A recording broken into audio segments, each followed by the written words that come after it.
Next question number 17 बराबर। कोनी मददथी सुएजना पाणीनुं शुद्धिकरण करी शकाय छे? जलीय वनस्पति, पेनिसिलिन, पछी सूक्ष्म जीवाणु अने माछलीओ। पेनिसिलिन सौथी पहेलुं वहेलुं शोधायेलुं एंटीबायोटिक दवा छे। खैर सूक्ष्म जीवाणुओ जवाब आवे। सूक्ष्म जीवाणुओ उमेरो पाणीमां तो जे कार्बनिक द्रव्यो होय तो एनुं विघटन करी नाखे एटले पाणीमांथी द्रव्यो दूर थाय, शुद्धिकरण थयुं कहेवाय। सी जवाब। 18 पाणीनी टांकी, तळाव वगैरेमां आवती खराब वासनुं कारण शुं छे?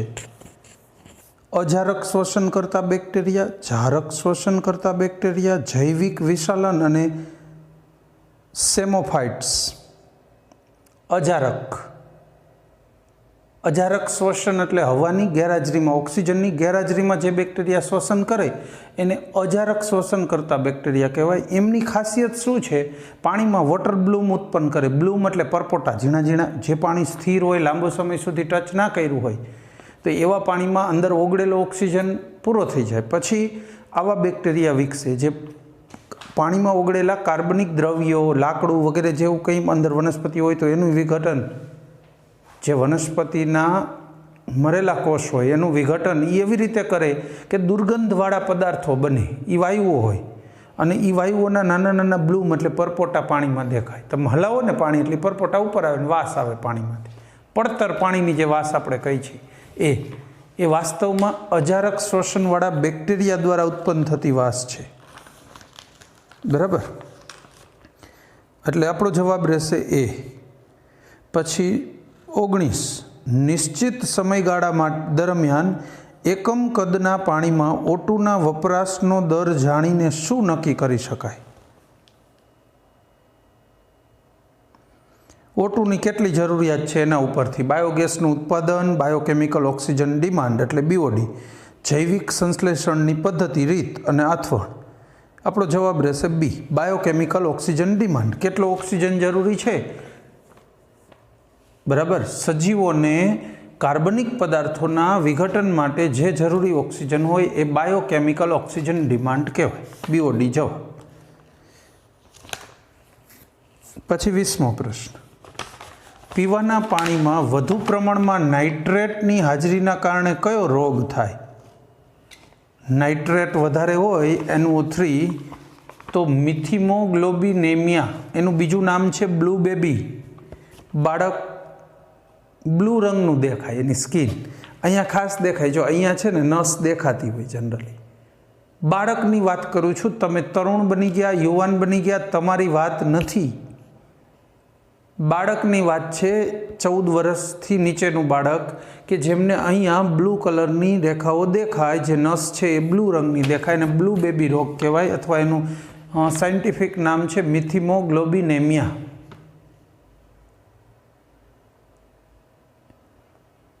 એ જવાબ।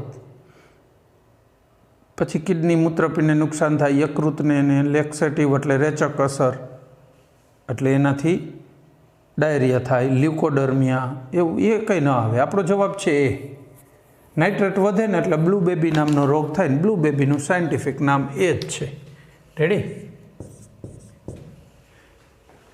21 ખાલી જગ્યા પાણીને પ્રદૂષિત કરે છે? 2,4-D અને જંતુનાશકો, ધુમાડો, વાહનોમાંથી નીકળતા પ્રદૂષકો, એરોપ્લેન। પાણીને આમાંથી કોણ પ્રદૂષિત કરે? એ 2,4-D અને જંતુનાશકો, પેસ્ટિસાઇડ, પછી હર્બીસાઇડ। આ 2,4-D છે ને એ હર્બીસાઇડ છે, એ જંતુઓને મારવા માટે નથી વપરાતું। જે પાકમાં વધારાનું ઘાસ ઉગે ને એને નીંદણ કહેવાય, એ ન ઉગે ને એના માટે 2,4-D છંટાય છે, એટલે એ હર્બીસાઇડલ છે, પેસ્ટિસાઇડ નથી। અને જંતુનાશક એટલે એ પેસ્ટિસાઇડ, જંતુઓને મારવા માટે જે વપરાતું હોય, DDT, BHC, આલ્ડ્રીન, આ બધા જંતુનાશકો છે। બરાબર છે? તો આ જે છે ને એ તમે ખેતરમાં છાંટો, માની લો કે 2,4-D છાંટ્યું, પછી પાણી પાવ એટલે એમાં ઘાસ ન ઉગે, પણ 2,4-D છે ને એ પાણીમાં ભળે, એ પાણીના સ્ત્રોતને હંમેશા પ્રદૂષિત કરે. એ પાણી જમીનમાં અંદર ઉતરે તો એ ઓગળેલી અવસ્થામાં અંદર જાય છે. ટૂંકમાં પાણીના સ્ત્રોતને પ્રદૂષિત કરે એવું છે. એ જવાબ. 22. ખૂબ જ વધુ પ્રમાણમાં સુએજ વેસ્ટને નદીમાં ઠાલવતા BOD શું થાય? વધે, અચળ રહે, થોડું ઘટે, ઘટે. એ વધે.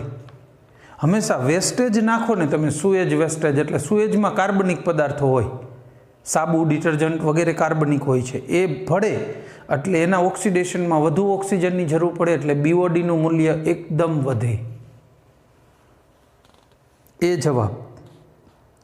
પછી દાંતને લગતા રોગો જેવા કે કથાઈ રંગની લીટા પડી જાય, માર્કિંગ. જો નીચે કથાઈ માર્કિંગ હોય તો એવું બને તમાકુ ખાતો હોય એનું હોય, બરાબર. હું નથી ખાતું, તમે નહીં ખાતા, કારણ કે રાસાયણિક રીતે આપણું શરીર એવા જે તમાકુમાંથી નિકોટીન મળે તો એવા દ્રવ્યોને પચાવવા માટે નથી બન્યું. નિકોટીન ઉપર જે અમુક એક્ટિવ સાઇટ હોય એ આપણા શરીરમાંથી ઉત્તેજિત કરનારા જે કેમિકલ્સ હોય એને મળતી આવે છે, એટલે શરીરને ઉત્તેજના આપે. પણ એને દૂર કરવા હોય ને બ્લડમાંથી તો લીવરને વધુ શ્રમ પડે એટલે ખરાબ થાય. લીવર, કિડનીને આવા દ્રવ્યો જે મૂત્રમાર્ગે નિકાલ પામે છે એને ગાળવાનું કામ કિડનીને કરવાનું. કિડનીના છિદ્રો ખરાબ થઈ જાય, કિડનીનું ફંક્શનિંગ ઓછું થઈ જાય લાંબા ગાળે. એટલે બેટર છે કે આવા વસ્તુઓ ના ખાવું. કે કથાઈ લીટા પડે, ચાલો માર્કિંગ. પછી છિદ્રાળુતા, દાંત છિદ્રાળુ બની જાય, એના માટે જવાબદાર તત્વ કયું છે? Fluorine, C. ફ્લોરિન છે ને એનું કામકાજ એવું છે, થોડુંક હોવું જોઈએ પાછું, ના હોય તો દાંત ઉપર ફ્લોર એપેટાઇટનું પડ ન રહે. ફ્લોર એપેટાઇટ એટલે દાંત ઉપર રહેલું મજબૂત કઠણ પડ. જો ફ્લોરિનની માત્રા પાણીમાં સાવ ઓછી હોય ને તો આ પડ નબળું પડે. એટલે દાંત છે ને એ સેન્સિટિવિટી અનુભવે. ઠંડુ કે ગરમ પીવા ખાવા જાઓ ત્યારે તરત દાંતમાં સેન્સિટિવિટી લાગે, અંબાઈ જાય દાંત ઇન્સ્ટન્ટ. પણ એ જગ્યાએ અતિશય માત્રા વધે તો છિદ્રાળું થઈ જાય. એટલે મીડિયમ માત્રા હોવી જોઈએ એની 2 ppm, તો એટલી જ રહેવી જોઈએ. વધવી 1 ppm હોય છે એટલે એટલી જ રહેવી જોઈએ, વધવી કે ઘટવી ના જોઈએ. એટલે આપણે કહીશું ફ્લોરિન. રેડી? ફ્લોરિનની માત્રા વધે નહીં તો ફ્લોરોસિસ નામનો રોગ થાય. ફ્લોરોસિસ. ફ્લોરિનની માત્રા વધે તો રોગ થાય ફ્લોરોસિસ. 1 ppm હોવું જોઈએ, 2 થઈ જાય તો કથાઈ લીટા વધે તો ફ્લોરોસિસ નામનો રોગ. C જવાબ. 24. સુએજને લીધે માછલીઓ મૃત્યુ પામે. એટલે સુએજનું પાણી તમે જે પાણીમાં નાખો તળાવમાં ક્યાંય પણ, તો એમાં જે માછલીઓ હોય એ મરી જાય. એનું કારણ શું? તેની વાસ ખરાબ હોય એટલે માછલી મરી જાય, માછલીઓના ખોરાકને દૂર કરે એટલે મરી જાય, માછલીઓ વચ્ચે ઓક્સિજનના ઉપયોગ માટે સ્પર્ધા કરાવે એટલે મરી જાય, કે પાણી સાથે ખૂબ વધુ પ્રમાણમાં CO2ને ભેળવે છે એટલે મરી જાય. C option. કારણ કે સુએજની અંદર કાર્બનિક દ્રવ્યો મોટા પ્રમાણમાં હોય. હવે મોટા પ્રમાણમાં કાર્બનિક દ્રવ્યવાળો પદાર્થ તમે માની લો કે તળાવમાં ઠાલવો તો તળાવની અંદર બેક્ટેરિયાનો ગ્રોથ વધી જાય. એનો ખોરાક આવ્યો ને, આ કાર્બનિક ઘટકો એનો ખોરાક છે. યુટ્રોફિકેશન જેવી સ્થિતિ મંડે થવા. એટલે આ બેક્ટેરિયા છે ને એ આ પદાર્થના ઓક્સિડેશન માટે વધુને વધુ ઓક્સિજન વાપરે. ઓક્સિજનનું પ્રમાણ 6 DO, ડિઝોલ્વ ઓક્સિજનનું પ્રમાણ 6 ppmથી નીચે જાય એટલે માછલીઓને તકલીફ, મરી જાય. બેક્ટેરિયા માછલીઓ સાથે કોમ્પીટ કરે, ઓક્સિજન માટે સ્પર્ધા કરે. C જવાબ. રેડી? 25. નીચે પૈકી કયું વિધાન સાચું છે? સાચું વિધાન કહેવાનું છે. રાસાયણિક ખાતરોનો વધુ પ્રમાણમાં ઉપયોગ કરવાથી નજીકના જળાશયોમાં યુટ્રોફિકેશન થાય. મતલબ અમુક સજાતિઓ, અમુક પ્રજાતિઓ કે જાતિઓનું પ્રમાણ વધી જાય, અમુક જાતિઓ કે પ્રજાતિઓ ઘટી જાય, એને યુટ્રોફિકેશન કહેવાય. આવું થાય એમ કે છે એક. પછી બીજું, એઝેટોબેક્ટર અને રાઇઝોબિયમ બંને વાતાવરણના નાઇટ્રોજનનું વનસ્પતિની મૂળ ગંડિકામાં સ્થાપન કરે. રાઇઝોબિયમ માટે વાત સાચી પણ એઝેટોબેક્ટર માટે ખોટી છે, ચાલે નહીં. પછી એનાબેના અને નોસ્ટોક જેવા સાઇનોબેક્ટેરિયા ફોસ્ફેટ અને પોટેશિયમ ધરાવતા પોષક તત્વોનો જમીનમાં ઉમેરો કરે, ખોટી વાત છે. એનું વિઘટન કરી શકે, બાકી ઉમેરે નહીં. હાલના સમયમાં મકાઈનો ઉછેર રાસાયણિક ખાતરોનો ઉપયોગ કર્યા સિવાય કરવો શક્ય નથી. ના, એવું કાંઈ, મકાઈ શું ગમે એ ઉગાડી શકાય ખાતર વગર. રાસાયણિક ખાતર વગર સેન્દ્રિય ખાતરથી તમે કોઈ પણ પદાર્થને ઉગાડી શકો છો, કોઈ પણ વનસ્પતિ, કોઈ પણ. એટલે આપણો જવાબ રહેશે એ એક જ સાચું છે, બાકી બધામાં કંઈક ને કંઈક મિસ્ટેક છે. એ જવાબ. 26.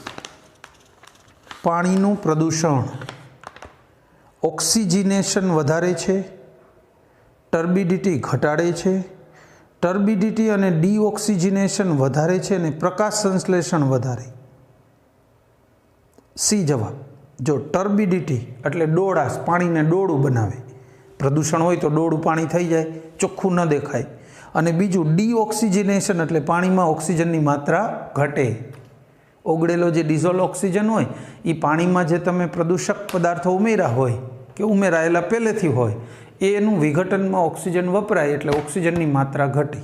એટલે ડીઓક્સિજનેશન અને બીજું ટર્બિડિટી આ બંને પાણીનું પ્રદૂષણની સૂચક છે. એટલે વધે એટલે પ્રદૂષણ વધ્યું એમ કહેવાય એમ.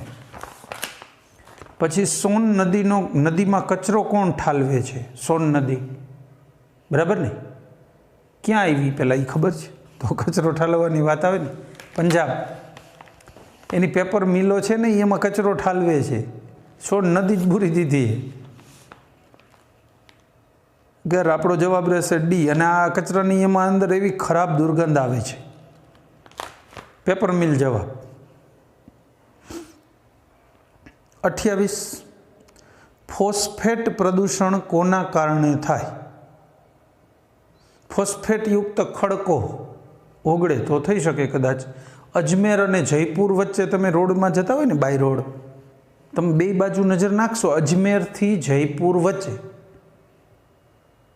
બરાબર, દૂધુ ને એવા ગામ આવશે, એની આજુબાજુનો એરિયા બધો, ત્યાં લાલ જેવી માટી જોવા મળશે, જે 5 થી માંડીને 30% કેલ્શિયમ ફોસ્ફેટ ધરાવતી માટી છે.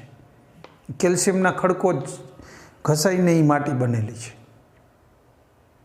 ખેર, એના કારણે ફોસ્ફેટનું પ્રદૂષણ થાય એવું કહે છે. બીજું, માત્ર ખેતીમાં વપરાતા ખાતરોના કારણે. પછી ત્રીજું, સીવેજ.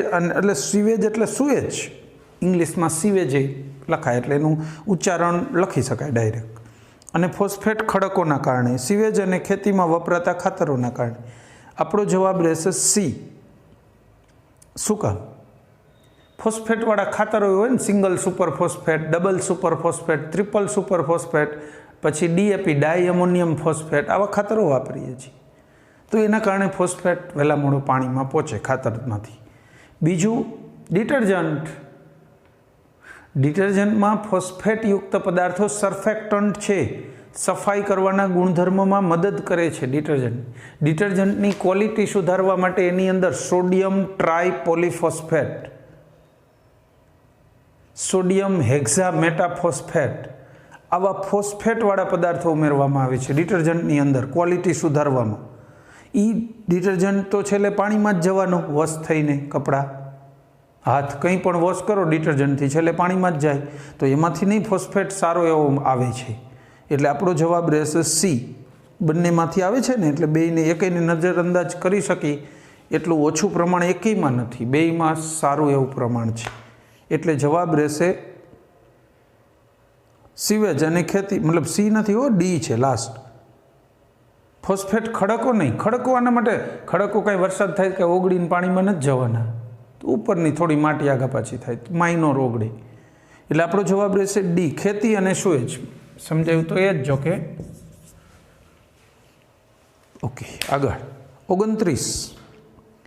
પ્રદૂષણના કિસ્સામાં લાઇકેન કઈ રીતે ઉપયોગી છે? લાઇકેન હમણાં કીધેલું, લાઇકેનના પાન સફેદ થઈ જાય, SOxનું પોલ્યુશન હોય તો આજુબાજુમાં ક્યાંય પણ, તો એ શું છે? એ પ્રદૂષિત પાણીની ટ્રીટમેન્ટમાં વપરાય છે? ના.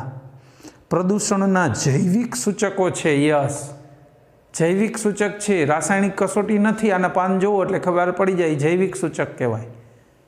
એટલે તો એના માટે આપણો જવાબ શું રહેશે? બી. પણ છતાંય જો લો, સી તે પ્રદૂષણમાં વધારો કરે છે. ડી, લાઇકેન પ્રદૂષણ સાથે કોઈ પણ રીતે સંબંધિત નથી. એ તો ખોટી જ વાત છે. આપણો જવાબ રહેશે બી, પ્રદૂષણના જૈવિક સૂચકો છે, બી જવાબ। પછી 30મું, જળ પ્રદૂષણ કોના કારણે થાય છે? જળ પ્રદૂષણ સીવેજ અને અન્ય કચરાના કારણે, ઔદ્યોગિક પ્રદૂષકોના કારણે, એગ્રીકલ્ચર વેસ્ટના કારણે અને આપેલા તમામ ડી જવાબ। ઓપ્શન આવું જ આપ્યું છે ઓપન માઇન્ડેડ, તો એ જ ચાલશે, કારણ કે આ બધાય સુએજ પાણીમાં જવાનું મળવાનું સુએજ પાણી, અન્ય કચરો નાખ્યો હોય, ઔદ્યોગિક કચરો હોય, એગ્રીકલ્ચરલનો વેસ્ટ હોય, બધું પાણીને પ્રદૂષિત કરી શકે છે, એટલે આપેલ તમામ સૌથી સચોટ જવાબ છે। 31, 2002 એડી માં થયેલ સંશોધન પ્રમાણે CFCની સાંદ્રતા કેટલી થઈ છે? હા, તો હવે અમનમ તો ખ્યાલ ના હોય, આપ્યો જવાબ સાચો 261 ppm, એટલે જે તે સમયે માપેલી છે ત્યારે કેટલી થઈ હતી એમ, 261 ppm થઈ હતી CFCની સાંદ્રતા ઉપર 20 કિલોમીટર ઉપર જ્યારે માપી તો એ આટલી થઈ હતી 261 ppm, બરાબર છે। કોઈ પણ રીતે એને માપી કે નક્કી કરી હોય પણ આટલી થઈ હતી। એમાં શું છે, જે તે રીતે મહત્ત્વની હોય, પણ હજી તમારું સાયન્સમાં એટલું હજી યોગદાન નથી કે આવી વસ્તુઓના મેજરમેન્ટની પદ્ધતિઓ વગેરે સમજી શકો, એને હજી થોડી વાર છે। BSc સુધી પહોંચો ને કેમિસ્ટ્રીમાં તો પછી પદ્ધતિઓ સમજાઈ શકે। 32, પાણીમાં કોલાઈ, ઇસ્ટેરેસિયા કોલાઈ એટલે કોલાઈ, એનું વધુ પ્રમાણ હોય તો એ શું સૂચવે? પાણીની કઠિનતા, ઔદ્યોગિક પ્રદૂષણ છે, સુએજ પ્રદૂષણ છે કે પાણીમાં ક્લોરીનની હાજરી? સી, સુએજવાળું ગંદુ પાણી હોય ને એમાં હંમેશા કોલાઈનું ખૂબ જ મોટું પ્રમાણ હોય, ગંદુ પાણી જેવું ભળે ચોખ્ખા પાણીમાં કોલાઈ વધી જાય, એટલે કોલાઈ પાણી તમારા ઘરે નળમાં પાણી આવે એમાં કોલાઈ બેક્ટેરિયા જુઓ, કોલાઈ ઇસ્ટેરેસિયા કોલાઈ કહેવાય, એ પાણીમાં ન હોવા જોઈએ, બરાબર ને? જો એની હાજરી જોવા મળે તો એનો અર્થ એમ કે પાણીમાં ગટરનું પાણી ભળેલું છે, પ્રદૂષિત છે, સુએજ પાણી એમાં ભળી ગયું છે, એવો એનો અર્થ થાય।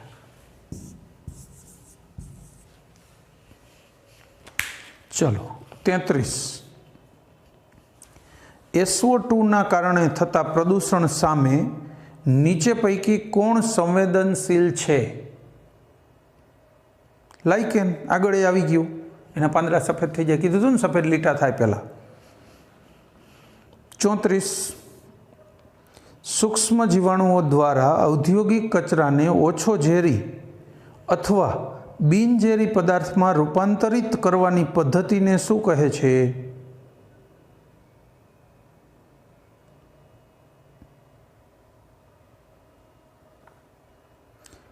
જૈવિક નિયંત્રણ, જૈવિક નિયંત્રણ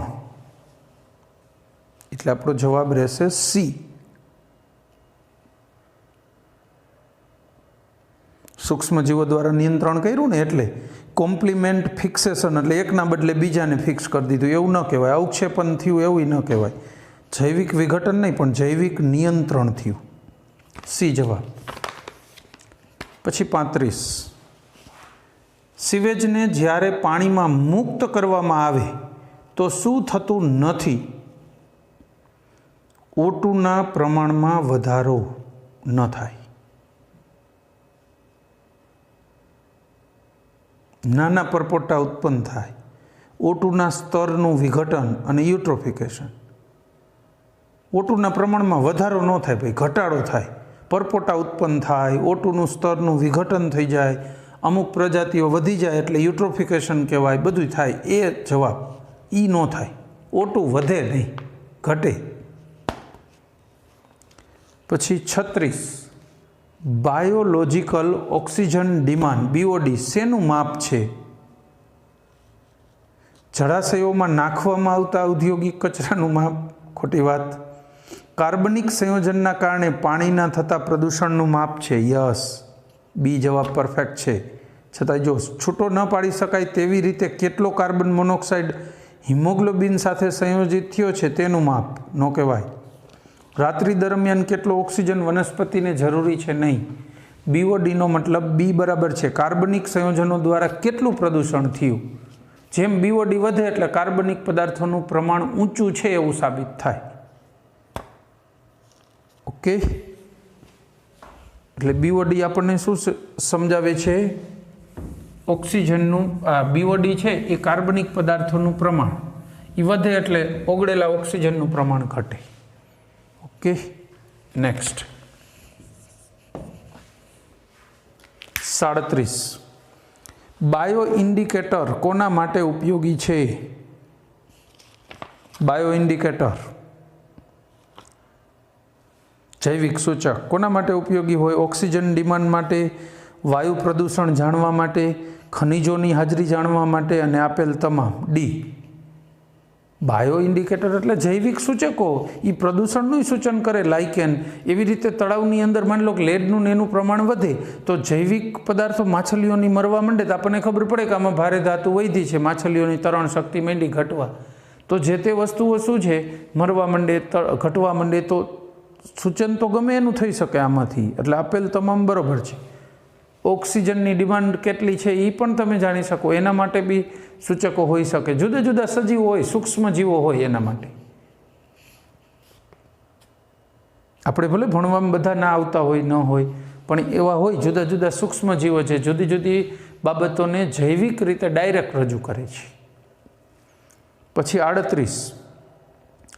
તળાવના પાણીમાં ઉત્પન્ન થતા પરપોટાનું કારણ ખાલી જગ્યા છે. તળાવના પાણીમાં ઉત્પન્ન થતા પરપોટાનું કારણ પોષક તત્વોની ઉણપ, ઓક્સિજનની ઉણપ છે નહીં કે એક મિનિટ, ઓક્સિજનની ઉણપ હોઈ શકે.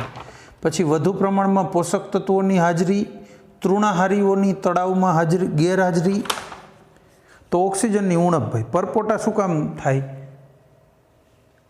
કાર્બનિક દ્રવ્યોનું ઓક્સિડેશન થયું માટે પરપોટા થયા. એટલે ઓક્સિડેશન થયું તો ઓક્સિજન ઘટ્યો હોય એટલે બી જવાબ ઓક્સિજનની ઉણપ સૂચવે. જેમ પરપોટા વધારે હોય ને તો એમ ઓક્સિજન મિનિમમ હોય. પછી 39.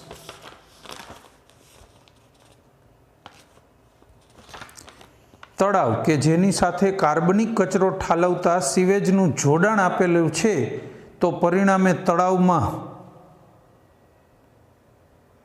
લીલયુક્ત પરપોટાને કારણે તળાવનું ઝડપથી સુકાઈ જવું, ખૂબ વધુ પ્રમાણમાં પોષક તત્વોની હાજરીને કારણે માછલીઓની સંખ્યા વધી જાય, ઓક્સિજનની ઉણપના કારણે માછલીઓનું મૃત્યુ થાય, દરિયાઈ આહાર ઝાડના સજીવોની સંખ્યામાં વૃદ્ધિ થઈ જાય. સી જવાબ. તમે કાર્બનિક કચરો તળાવમાં ઠાલવો, ઉદાહરણ છે આપણે વિરમગામનું મુનસર તળાવ.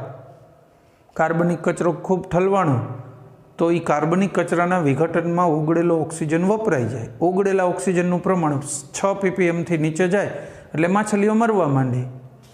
તો આપણો જવાબ રહેશે સી, ઓક્સિજનની ઉણપના કારણે માછલીઓની મૃત્યુ. બરાબર છે? ચાલો પછી 40. કોના કારણે મિનીમાતા રોગ થાય?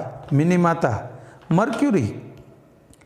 મર્ક્યુરીવાળો વેસ્ટેજ કોક છે ને એ જે ખાડી કહેવાય, બે ઓફ મિનીમાતા. આપણે કેમ બે ઓફ બેંગાલ, બંગાળની ખાડી કહી, એમ બે ઓફ મિનીમાતા એટલે જાપાનમાં આવેલી એક ખાડી છે. ખાડી એટલે અહીંયા દરિયો, આમ અંદર ખાંચો બનાવીને આમ અંદર સુધી પાણી જતું હોય, ખાંચો હોય અંદર જમીનમાં. બરાબર છે? જે દરિયા કિનારો આમ ગોળ હોવો જોઈએ એવી રીતે ના હોય, પણ જમીનમાં વચ્ચે અંદર સુધી જતો હોય. હા, બસ એવી ખાડી હતી ને. એ ખાડીમાં કોઈક એવું પાણી ઠલવી ગયું જેમાં મર્ક્યુરી હોય, અને એ પાણી માછલીઓએ જ્યારે માછલીઓ એટલામાં તરતી હોય એના પેટમાં આ મર્ક્યુરી પહોંચ્યો તો માછલીઓની તરણ શક્તિ ઘટી, એટલે એને થોડીક મોટી માછલીઓએ ઝડપથી ખાધી. માછલીઓનું પ્રમાણ અહીંયા વધી ગયું, દૂરથી માંડી આવવા કે અહીંયા ખોરાક સારો મળે. પછી જે માછલીઓ પકડવાવાળા માછીમારો હોય એ લોકોએ ઝાડ નાખી તો સહેલાઈથી માછલીઓ પકડાઈ જાય. કારણ કે જે આ માછલીઓ નાનીને ખાધી મર્ક્યુરીવાળી, એ મોટી માછલીઓએ પણ તરવાનું ઓછું થઈ ગયું. કારણ કે એના લીવર ખરાબ થાય એટલે તરી ન કે બહુ કામકાજ ન કરી શકે, એ પકડાતી ગઈ. ઓલાને એમ કે સારું જેકપોટ લાગ્યો, એવી માછલીઓ બજારમાં વેચાણી. જે માણસોએ ખાધી એના લીવર બગડ્યા. પછી રોગને જ બે ઓફ મિનીમાતા નામ આપી દીધું, એટલે રોગને જ મિનીમાતા ડિસીઝ નામ આપી દીધું. પણ આ કોના કારણે થયો છે રોગ? વધુ કેડમિયમ નહીં, કેડમિયમ આયરાને કંઈ કનેક્શન નથી. મર્ક્યુરીથી વિશાલિત થયેલ માછલી ખાવાથી, મર્ક્યુરી જેના પેટમાં ગયું હોય એવી માછલીઓ ખાવાથી આ રોગ થયો. ખૂબ વધુ જંતુનાશક ધરાવતા ઓઇસ્ટર્સથી, સેલેનિયમથી વિશાલિત થયેલ દરિયાઈ ખોરાક, એ બધી તો ઠીક છે, ખાલી આપી દીધા ઓપ્શન. આપણો જવાબ રહેશે બી, મર્ક્યુરીથી વિશાલિત થયેલ માછલી ખાવાથી. 40માંનો જવાબ શું રહેશે? બી.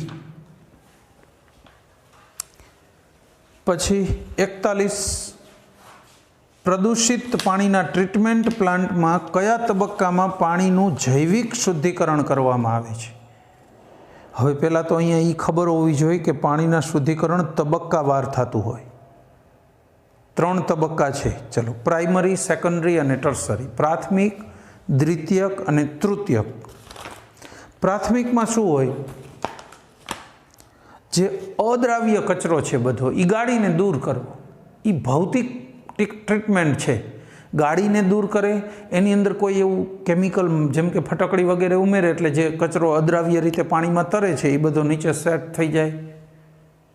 તો આવી જે ભૌતિક ટ્રીટમેન્ટ છે, ફિઝિકલ ટ્રીટમેન્ટ, એ પ્રાઇમરી ટ્રીટમેન્ટ કહેવાય, પ્રાથમિક ટ્રીટમેન્ટ. પહેલાં એ જ કરવાનું હોય. પછી સેકન્ડરી ટ્રીટમેન્ટ, એમાં બાયોલોજિકલ ટ્રીટમેન્ટ, બેક્ટેરિયા વગેરે ઉમેરે કે જે ડિટર્જન્ટ વગેરેના અણુઓને વિઘટિત કરી નાખે ઝડપીમાં ઝડપી, એટલે પાણી એનાથી પ્રદૂષણ મુક્ત બને. તો દ્વિતીયક ટ્રીટમેન્ટ જૈવિક ટ્રીટમેન્ટ છે. અને ટર્સરી ટ્રીટમેન્ટ એટલે તૃતીયક, એમાં ફોસ્ફેટ, નાઇટ્રેટ, સલ્ફેટ આ બધું દૂર કરવું એ તૃતીયક ટ્રીટમેન્ટ છે. ફોસ્ફેટ, નાઇટ્રેટ, સલ્ફેટ આવા કોઈ ઋણ આયનો જે છે, સલ્ફાઇડ હોઈ શકે, એવા બધાને દૂર કરી દેવા એ તૃતીયક ટ્રીટમેન્ટ છે. હવે તમે જો પ્રશ્ન ફરીથી વાંચો. પ્રદૂષિત પાણીના ટ્રીટમેન્ટ પ્લાન્ટમાં કયા તબક્કામાં જૈવિક શુદ્ધિકરણ? દ્વિતીયક, બી. જવાબ પછી ઇઝી થઈ જાય, એકવાર સમજ હોય ત્રણેય તબક્કાઓની તો. બરાબર છે. પછી 42, ખાલી જગ્યા વનસ્પતિ પાણીના શુદ્ધિકરણમાં ઉપયોગી છે. બીજીટા, ક્લોરેલા, સ્પાઇરોગાયરા, એકોર્નિયા. હવે જો પાણીનું શુદ્ધિકરણ કરે એવી વનસ્પતિઓ, હું 2-4 નામ કહું તમને. આઇકોર્નિયા, ડી જવાબ આપણો. પણ આઇકોર્નિયા સિવાય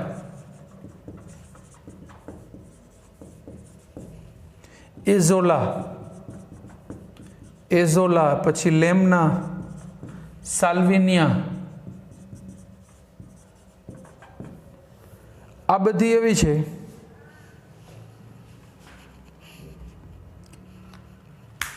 ભારે ધાતુઓ અને બીજી ઝેરી ઘટકો, જે ઝેરી દ્રવ્યો હોય પાણીમાં અશુદ્ધિ રૂપે, તો એને દૂર કરવામાં વનસ્પતિઓ બેસ્ટ. ભારે ધાતુઓને શોષી લે ને અશુદ્ધિઓને શોષી લે ને એ ખોરાકમાં વાપરી નાખે, વિઘટિત કરી નાખે. ટૂંકમાં ભારે ધાતુઓ અને ઝેરી ઘટકો એનાથી પાણીને મુક્ત બનાવે છે. જવાબ અત્યારે તો ડી આવશે, આઇકોર્નિયા, પણ એના સિવાય આ વનસ્પતિઓ બધી એમ જ કામ કરે છે. બરાબર છે, ડી. પછી 43, નીચેનામાંથી કઈ ધાતુ પાણીની પ્રદૂષક છે કે જે મનુષ્યમાં વંધ્યત્વ પ્રેરે, મનુષ્યને વંધ્ય બનાવી દે, બાળકો ન થાય પછી એને એવું? તો એવી કઈ ધાતુ છે? S, arsenic, manganese, magnesium, mercury, Hg એટલે મર્ક્યુરી, મેંગેનીઝ, બી, Mn. આ Mn છે ને એ જો પેટમાં જાય તો લીવરમાં ફસાય, પણ એના કારણે પછી માણસને બાળકો ન થાય. એટલે શ્વાસમાં કે લીવરમાં, ખોરાકમાં, પેટમાં એ જાય નહીં, એની કાળજી લેવાની હોય. બરાબર છે.